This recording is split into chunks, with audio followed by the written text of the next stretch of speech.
Well, I'm glad everybody's here. Nice to see you. If you want to show your face, would love to see your face, even if you're not camera ready, who cares? Nice to have you. I'm Samantha Shue. I'm with Movement Mortgage, and Shannon and I do this every month together. I always look forward to it. I work with Movement Mortgage. I'm a loan officer here. I'm in the top 5% of originators across the country. I own a single family home. I just moved out to Westlake Village to the Valley, although my office is on the west side with Shannon in Santa Monica. My vision for the world is positivity and gratitude. I always look at the bright side of things, even though my family has all had COVID this week. We are doing great, and we're just going to get through this step by step. So what about you, Shannon? You want to introduce yourself? Sure. And I'll just say hi to Sally. You just joined us, and Jim. And if you don't mind, we're gonna do a round of introductions. So we do ask that maybe if you don't mind taking yourself off camera in a minute, but we're introducing ourselves first.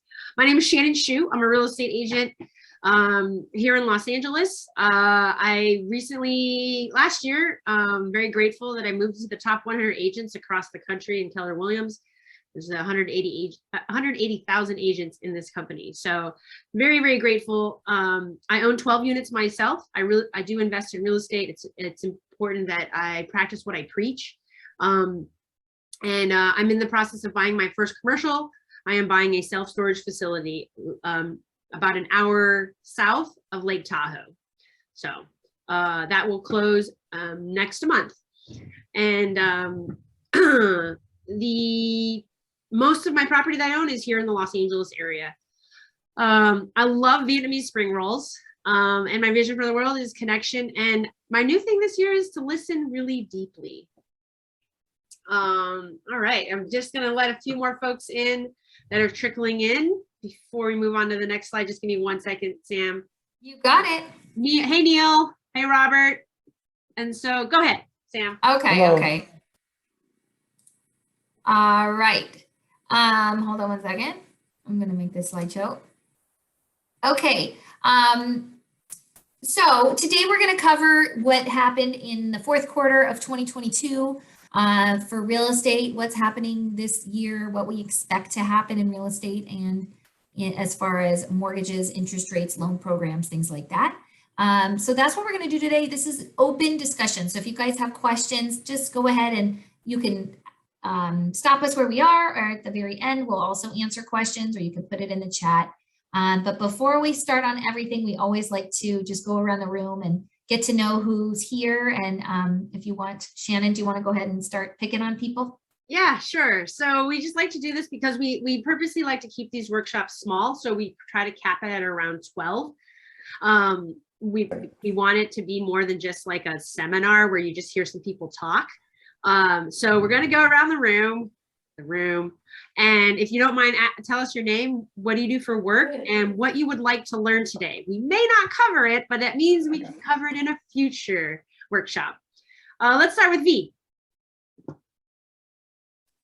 Hello, everyone. My name is V. I'm a character actor, so I work all over the place, all over the country. And I'm here, I kind of want to just know what's going on with the whole system, what's been happening, and all that jazz. So broad picture.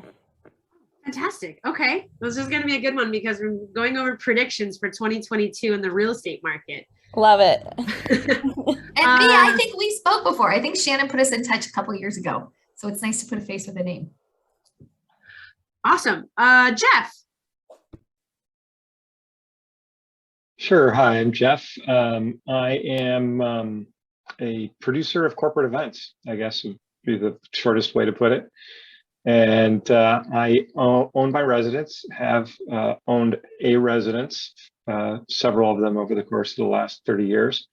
And I'm now looking forward on taking some of that equity and figuring out how to make a retirement play here. I need to build more equity, I just need to have more money in the next 10 years.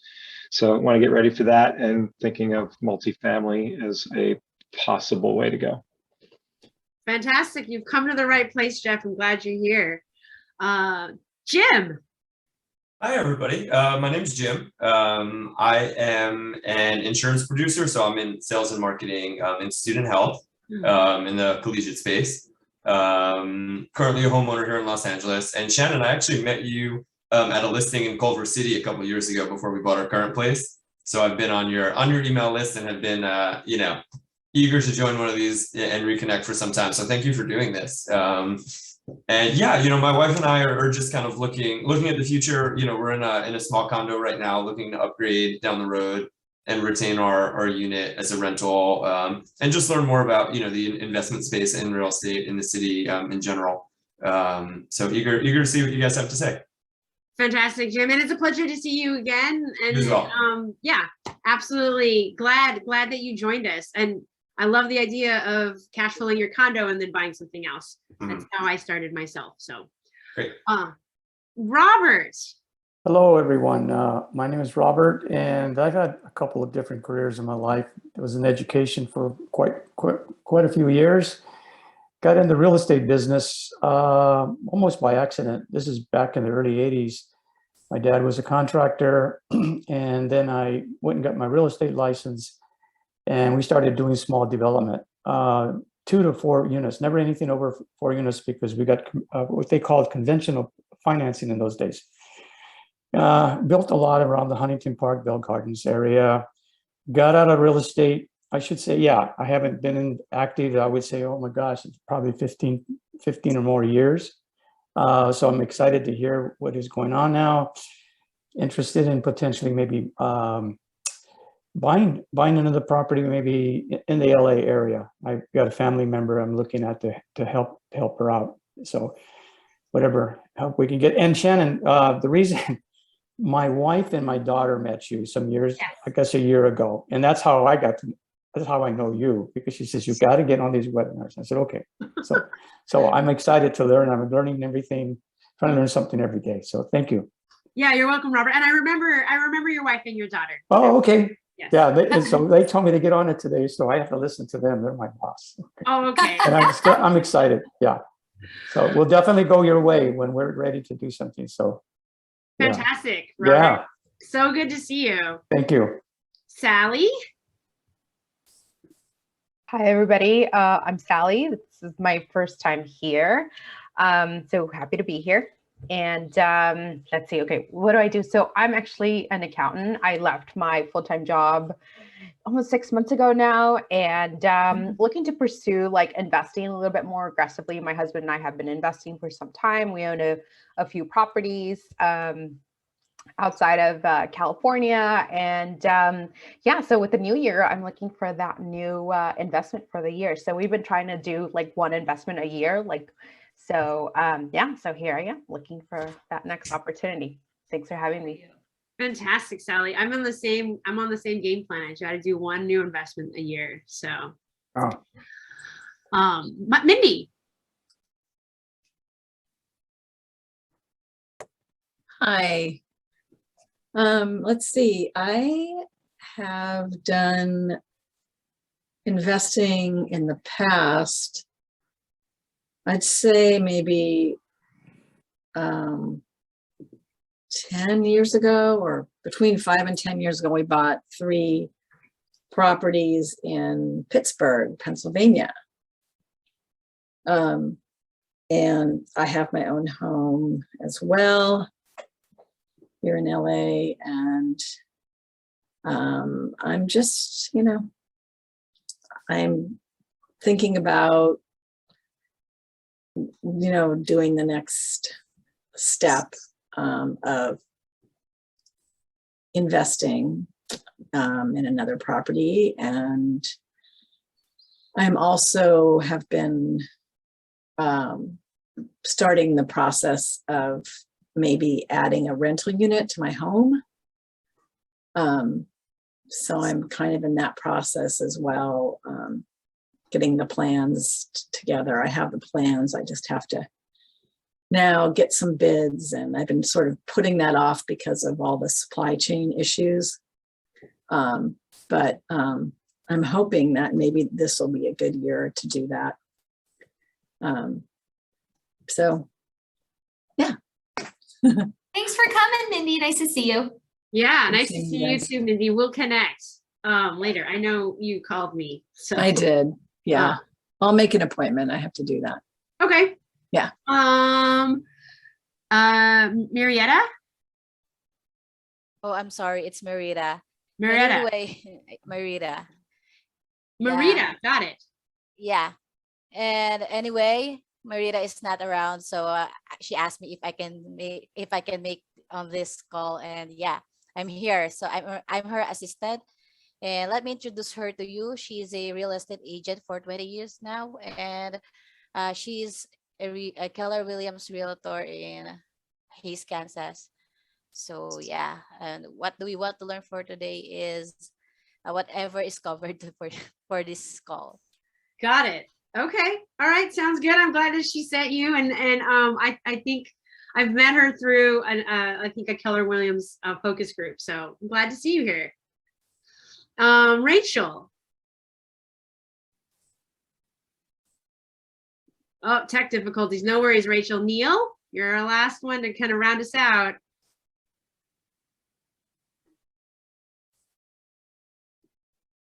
All right, Neil, can you hear us?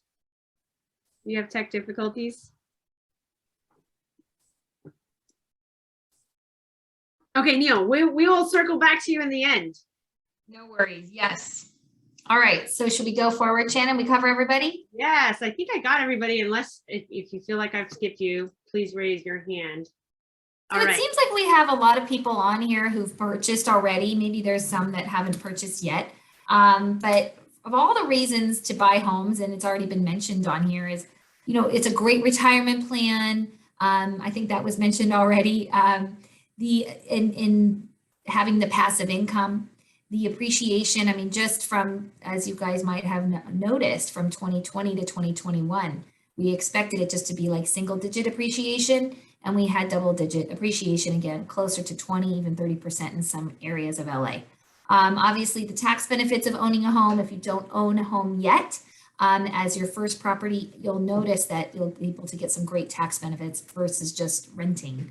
And also having that stable housing payment for 30 years, being able to do a 30-year loan and never having to worry that your landlord is going to raise the rent on you. Another thing that everybody asks us, especially Shannon, when is a good time to buy? Do you think it's a good time to buy this year, Shannon? So my answer is always the time to buy is when you have the money. And then when you have the money, you just want to make sure you feel comfortable with the costs.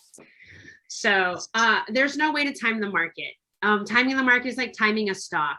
Stock market does move much faster than the real estate market. So I always say the stock market to me is an indicator. It indicates to me that if something drops in the stock market and stays dropped because it's more volatile, then it's probably going to affect the real estate industry within 2 to 4 months. But other than that, I cannot time the market and I cannot time the bottom. That's my short answer.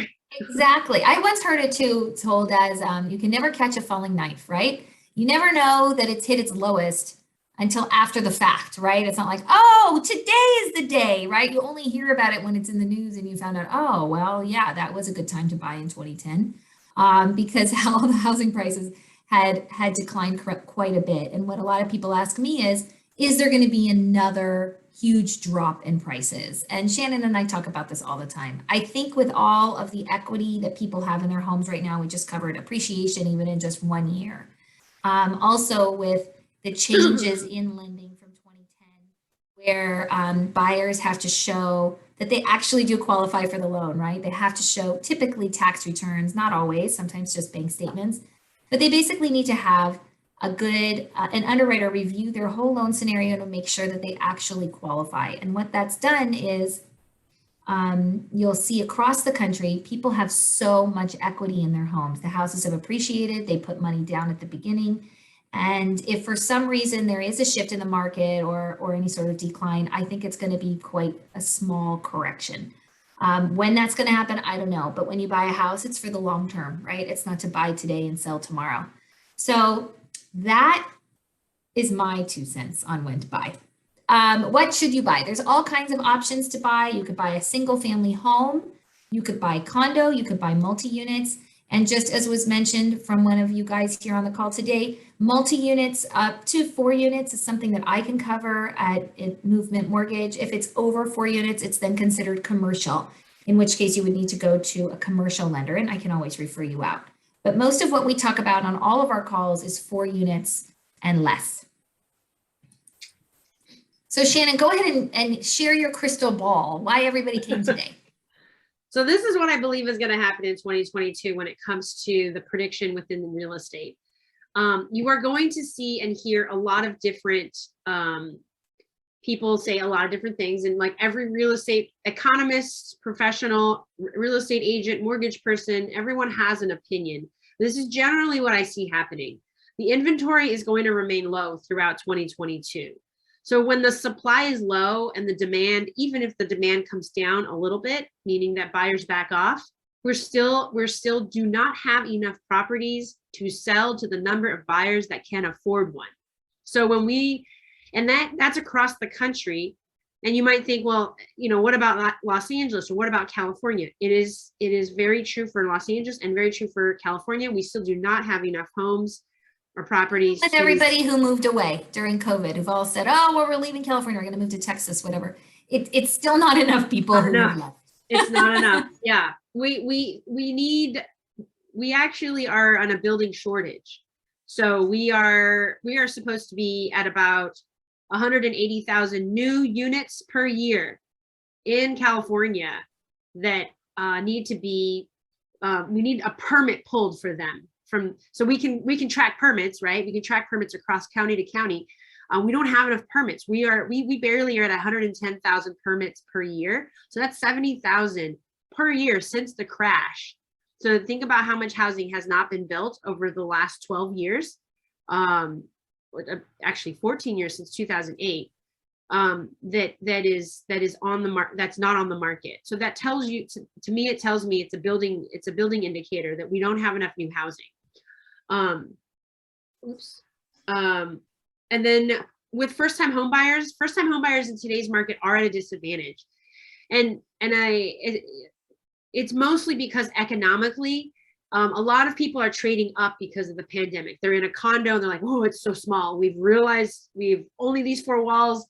And when we had a life where we could go out and do things, we really, the condo was fine. Or we didn't have kids at the time. And well, a lot of people did get pregnant during the pandemic and had children.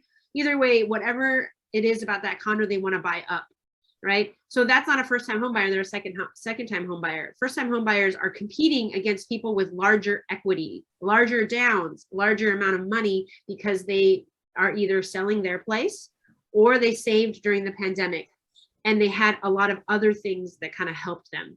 So just keep that in mind. It doesn't mean that a first-time home buyer will not buy a home. It just means they have to be incredibly aggressive. They have to have a good solid amount of down payment. Prices will not drop. And I'm going to say that again. Prices will not drop. I think a lot of people, people are like, what was selling for $1 million last year, they're hoping like, oh, I want to see a little drop in the market, so maybe it'll sell for $950 this year. No, what I'm seeing is what sold for $1 million last year is selling for $1.1 million this year, right? And so then I always say, how do you keep pace? How does your income keep pace with the market?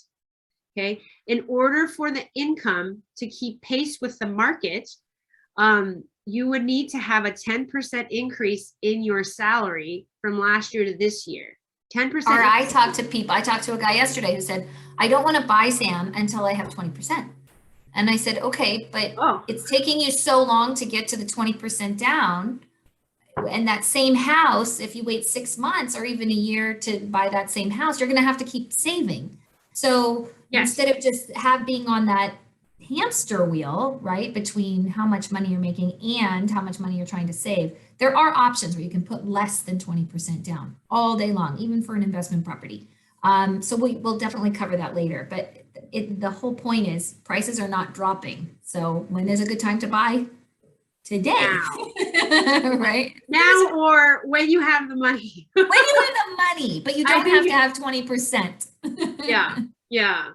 So another thing I'm going to say, and I get asked this a lot as an investor and as a real estate agent, And I help a lot of people in their first home, and help a lot of people then get out of that and then get into something else. Everyone wants a deal, right? And I put that in parentheses because a deal means you want it below market. You want a better price than the market would have paid. I'm going to be really frank with you. It's not out there. There's too many buyers and not enough properties to sell. So, and then I hear, well, then I'll wait. And then I'm not sure what you're waiting for, but if you're waiting for the deal to come along, it's not coming. I always say, really, you should insert yourself into the market where when the market meets where your budget's at and your expectations are. So if you don't want a condo, but all you can afford is a condo, then maybe you have to save more and get into the home you want, right? So again, your budget can be satisfied by the market, but when your expectations of what you want aren't there, then we kind of reassess where that is. And that probably is one of the hardest things for many people, since we have a lot of people here that have bought property in the past, that you may have found a deal before. And I have a lot of good stories of the deals I have found. I'm going to tell you right now, I bought something last year at the top of the market, the tippy top of the market. I did not get a deal.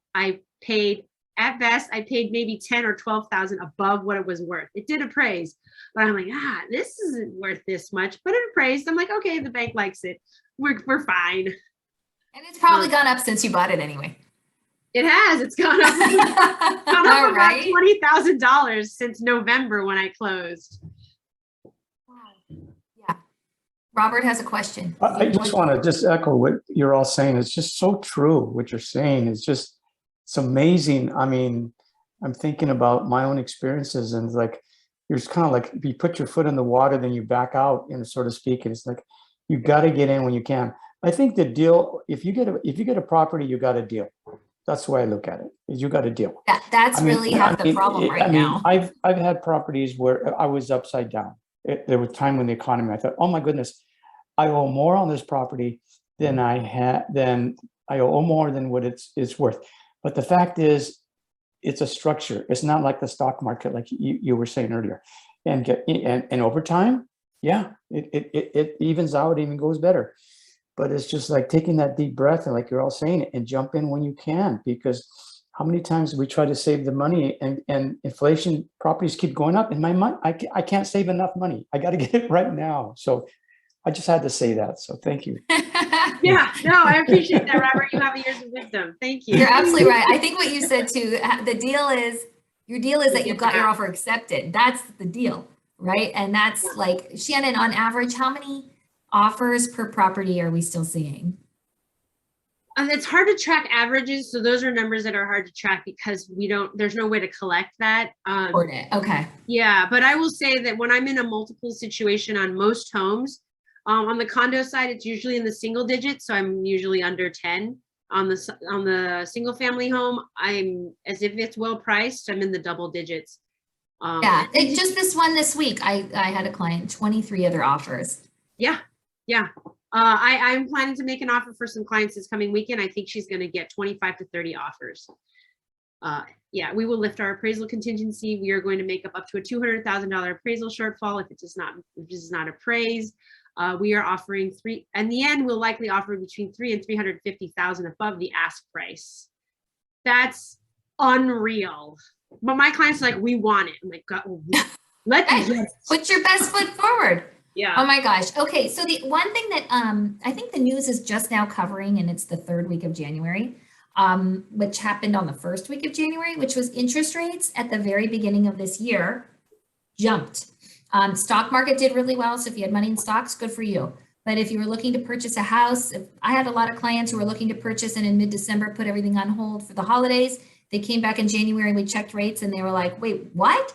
I had 3.1 at the end of December and now you're telling me it's 3.6?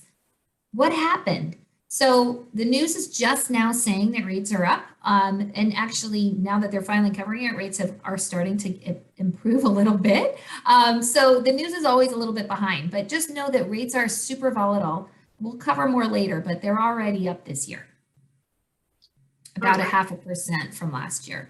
Can you click to the next slide, Sam? I Yeah, I'm trying. Hold Oh, on. it's not working? Hold on. There we go. All right, you got it. Okay, so inventory is low and it's pushing prices up. This is just to give you an idea. This is in the state of California. So if you're wondering what the sample size is, it's all of the California sales of the last five years, because it's January 2017. So you see from white hot back. Oops, sorry. Pouring. What, Sam? Sorry, I moved the slides. You're good now. Yeah, closed sales price over list price. So 67% of all homes sold in California sold above the list price. That is more than 2/3 of the home. And you might thinking to yourself, what about the 1/3? Did they had to take less? Correct. But a lot of homes I see are overpriced on the market. So when they're overpriced, they're gonna have to take less. Next is days on market. We are averaging 9 days on market. So that home will sell in 9 days. It's, you miss it that first weekend, too bad, it's sold already. I can see Mindy chuckling. So I like when clients share with me on Monday something they saw hit the market last Thursday. I call and they're like, we're already in multiple offers, and I have to rush them over on Tuesday, make an offer the same day, because they're going to make the decision by Wednesday. So I want you to know, if it's been on market for 2 weekends, I want, what's going on? This must be a little overpriced. Just a little. Okay, next slide. Hold on, I think Jeff had a question. I do have a question. Yeah. So how does that relate to like multifamily homes? How are they looking in terms of multiple offers and over asking? Sure, because it always takes a little bit longer to get an offer accepted on a multifamily, mostly because you have a mixture of investors. Like, I want to see at least one unit, or I want to see the rent rolls. Or if they can see one unit, of course, they're going to tour that one unit. If you can see one unit, though, you're going to compete against first-time investors or first-time home buyers that want to get into investing. So whenever you can see one unit, or 3 or 4 units, if you can see all of them, you're going to compete with more people. I like to see ones where I can't get into it right away. I have to put forward a thoughtful offer, and then I get to see it after, because it tells me that it's going to be harder for them to sell it. Average days on market, though, when you can't show it, is probably at least 14 to 21, because it doesn't matter about weekends. It doesn't matter. It just takes that much time for an investor to say, like, here, if you're going to accept this price, here's what I'll give you. Does that kind of answer your question? Yeah, one corollary to that, any contingency offers? Like, do I need to sell my home and go live somewhere else first before I buy something? Contingency offers are really tough in today's market, no matter what you're buying. I have actually, I could help the market with like 4 other listings. If I could get these buyers to buy something. They need that equity, though, for the down payment. And the challenge they have is, I don't want to sell and be homeless and have to scramble to find something and overbid like crazy to get into that home, but I don't have the down payment. Otherwise they could have 25, 30, 35% down, which is more than 20%, and more than 10, of course, but they're worried they'll be homeless. So yeah, Shannon and I just covered this, and there's some options. Most people hear about bridge loans. Bridge loans from a bank are really expensive. They cost 2 or 3% of the loan amount that you need to get. So I would stay away from bridge loans from a bank. Bridge loans from family would be your best bet. If you have a family member who can give you the money that you need to get the down payment, or at least the minimum down payment to get this new house without having to sell your old one, that's the ideal, right? There are several programs now where you could do 3% down to 1.5 million loan, which is unheard of. Nobody knows that you can do that, but you can. It's not FHA, and you could do that, right? You could also structure a new house. I had a client I spoke to a couple days ago. The house that they wanted 2 or 3 years ago was 1.5 million. Now it's 2 million. They have a little condo. They've outgrown it. They want to buy that $2 million place, but they want to keep their payment no more than $6,000 a month. So what they're doing is they're going to borrow some money from family. And they're going to structure their loan so they have 2 loans and the money from family. And then when they sell their old, they'll buy this new house. And when they sell their old house, they'll pay off their second loan. So they'll end up with the payment they want, but it's going to cost, it's like Frogger, you know, like that old game. Like you have to take a few steps to get yourself to where you need to be so you don't have to do a contingent offer. Okay. All right. Okay. Can you click the next slide, Sam? So I realized in this, I'm sorry, I took a screenshot and I didn't keep the key in this one. The deeper the green, pardon me, the deeper the green, the faster the hot prices drove up in the last year. So you see some of the deepest greens are in some areas like where you bought a home, Sam. So in the north part of Los Angeles, all the way into Calabasas, Woodland Hills, it's the deepest green touching Los Angeles, but really all of Los Angeles is very green in terms of how quickly the prices drove up. And you can, I'll use an example, like out in Moreno Valley, it is not green at all. So if you're thinking to yourself, well, where have the prices stayed closer to pre-pandemic levels? Anywhere where it's not green, that's where you're looking. So Moreno Valley is not green. Most parts of southern Riverside, not any parts of Riverside near Big Bear, are not green. And that gives you an idea of I mean, and Victorville is way out there. But again, those are places to consider maybe for if you wanted an investment. But there's a lot of things that come with going so far out. So I'm not suggesting. But look at Joshua Tree. I can't even tell you how many people I hear that want to buy in Joshua Tree. See? And look how green it is. Yeah. Yeah. So again, I hope this kind of helps you, and pardon me for I dropped the key, but that gives you an idea of where a lot of the buying has happened and where a lot of the buyers have driven the prices up, not because of any other reason than we just don't have enough inventory in those areas. All right. We can provide a copy of this if you would like to. Mindy, I saw that you kind of wanted to really edge in on the map. It's a very cool slide. Yeah, with no key. Okay, so affordability swapped at above $1 million and higher. So really what's happened in California, if you look over the last, you know, they've taken a sample size before the pandemic and then after the pandemic. And before the pandemic, all of California, keep in mind, this is not just Los Angeles, and it's not just San Francisco, the 2 most expensive markets. Most of the homes now selling are above $1 million. That means homes below 500,000 in small towns like Victorville they're not selling as many. What does that tell me? It tells me that affordability is even harder in this city than it was 3 years ago before the pandemic was here. That's what I'm worried about first-time home buyers, because baby boomers are staying in their home longer. They're not selling, and for a lot of reasons, we have a shortage of inventory in terms of the permits I had mentioned earlier. Next slide, Sam. So this is a very interesting slide for me when I found it, because buyers should buy within their means. However, a lot of buyers, because of the pandemic, have wanted bigger homes. So that gray, the shooting up around the pandemic, you see there around March 1st, 2020, buyers wanted more space. This on the side is size of the home, and then over time, over the last 4 years, over time they're wanting bigger homes, which tells me, and it is coming down a little bit. I think it's because the affordability is coming. You just can't buy as much for your money.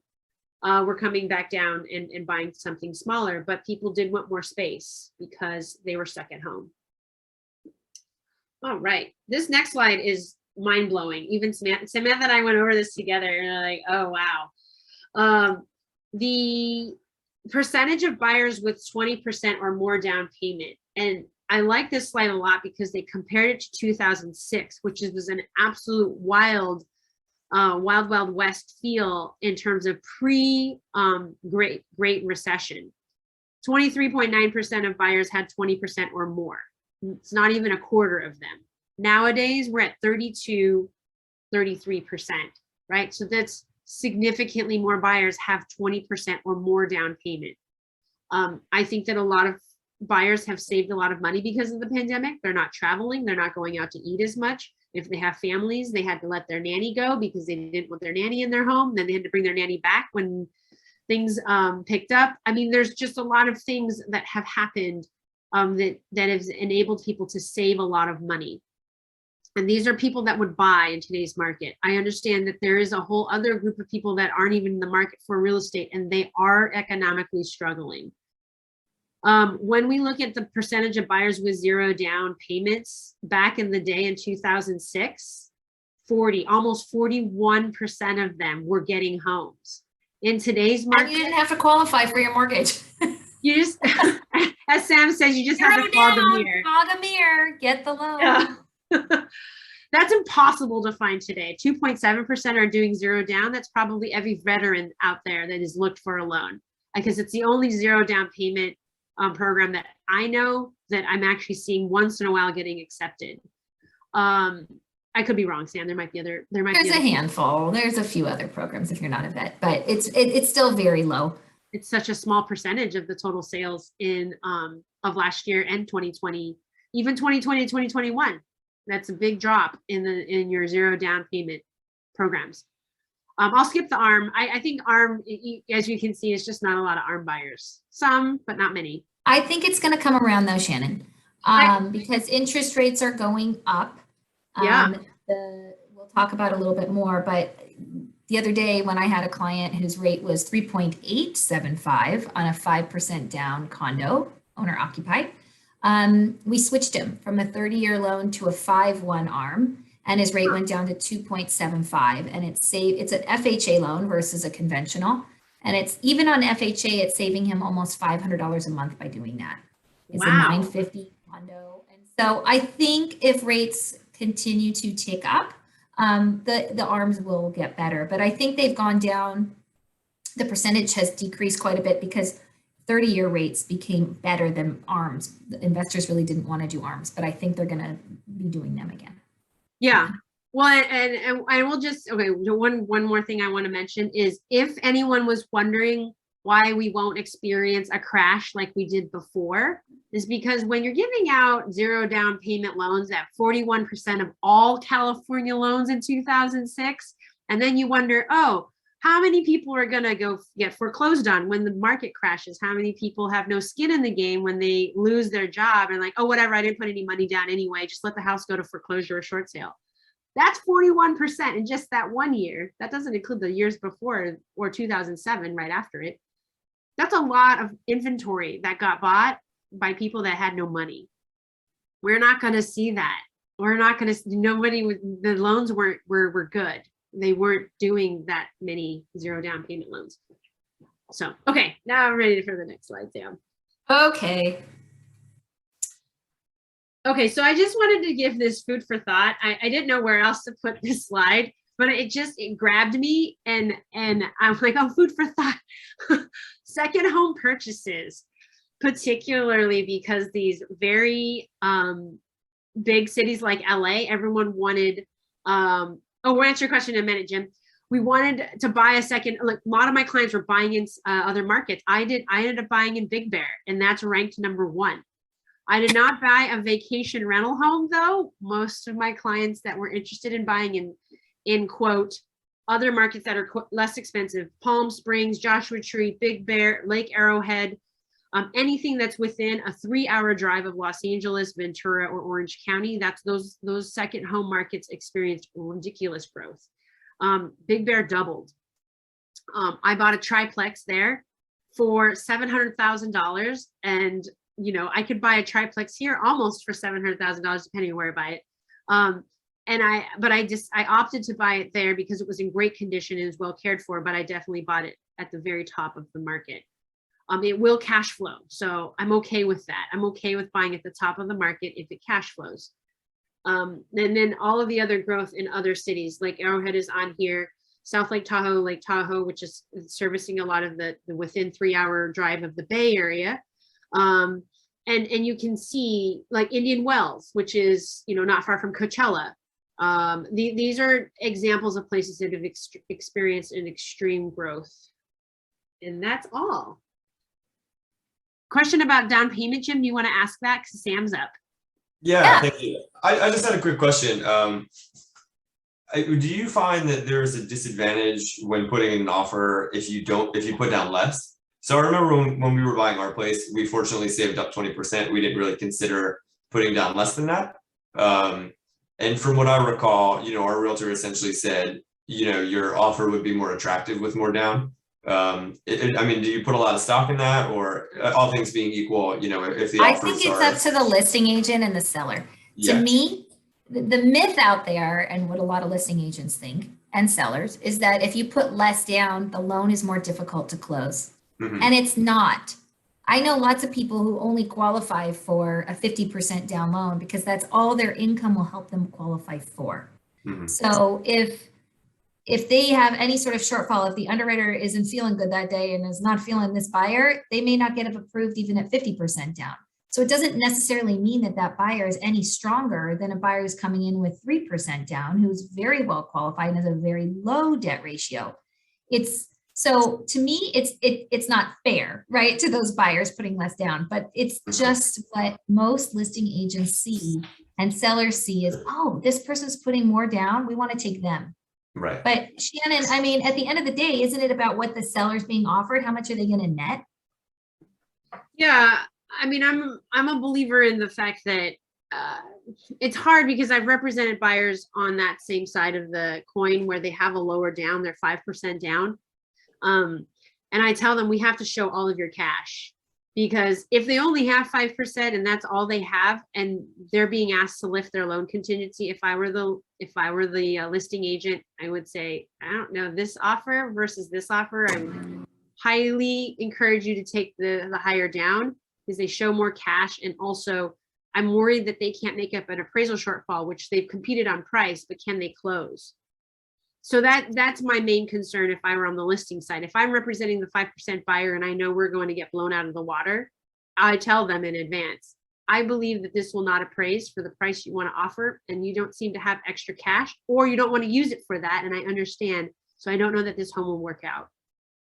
So I think that kind of answers your question, Jim, and I think that people are looking to make sure that the buyer they procure is going to close. Got it. Thank you.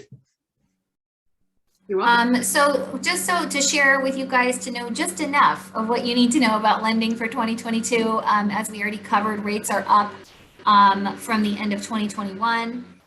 The Fed in their meeting about a week and a half ago said that they will definitely raise rates in March and plan to raise rates at least 3 more times this year.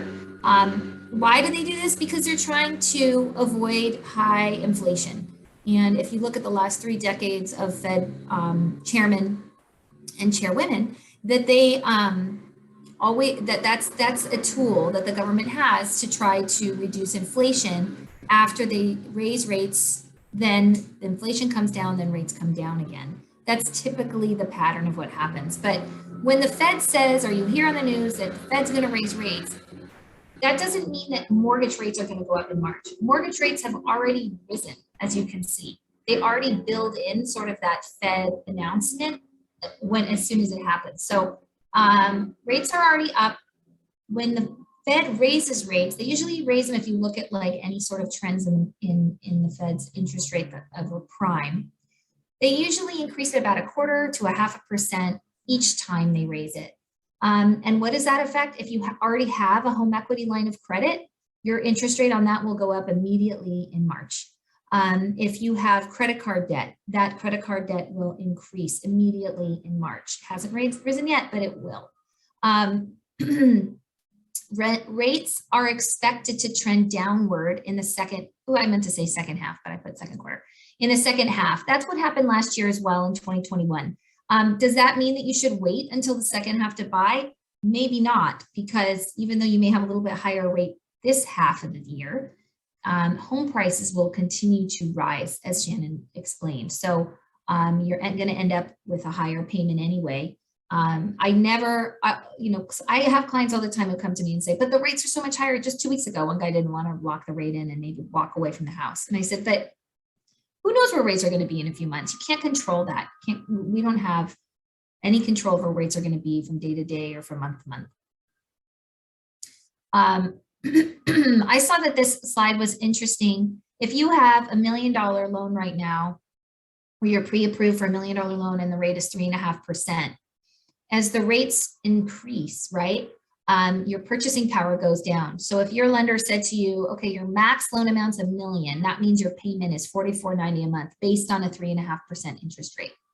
But as rates start to hike up, your max loan amount is going to go down. So your max loan amount, and once the rates get up to 4.25, would be $913. So maybe that'll put some pressure on home prices, right? Because the buyers won't have the affordability to go as high.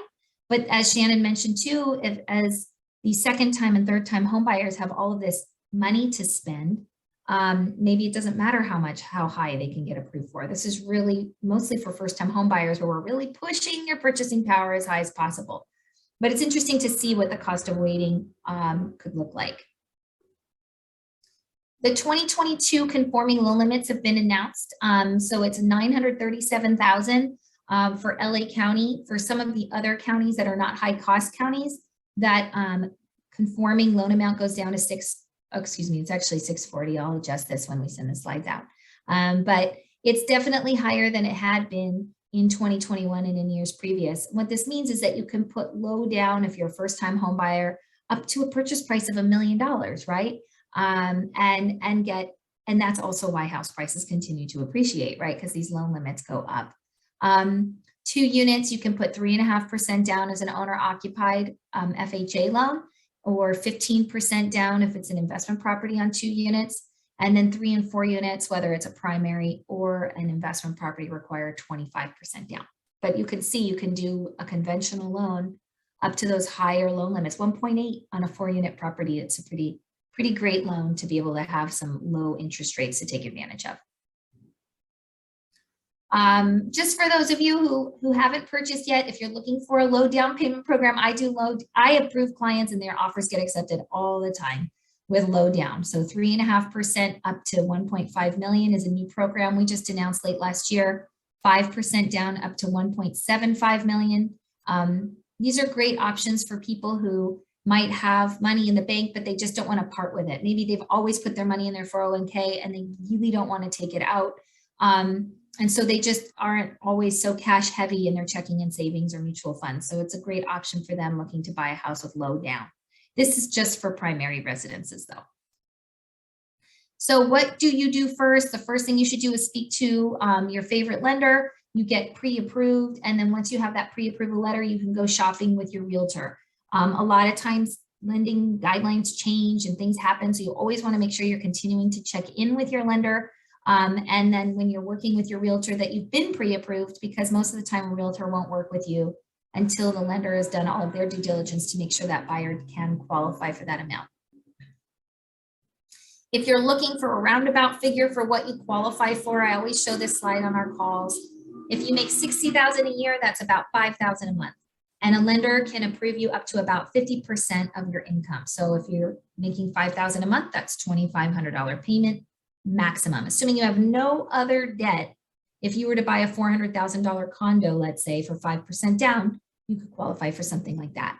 If you're making, $200,000 or $300,000 a year and you divide that over 12 months and you take a roughly 50%, sometimes it's 40% in the super jumbo world of your income, that's how much you could get approved for. So while my clients I had mentioned before who want this $2 million place could qualify for 10% down on 2 million and they have that money right now, they're going to end up borrowing some money from family so they can do a bigger down payment to get their offer accepted. But they really don't want to have a much higher payment than $6,000. That's what they feel comfortable with. So that's something that you'll work with your lender on, and what you feel comfortable with and what you qualify for could be different. So that is all that we had to cover today. It leaves us 9 minutes to go around the room and say your name again and what you learned, and then we'll take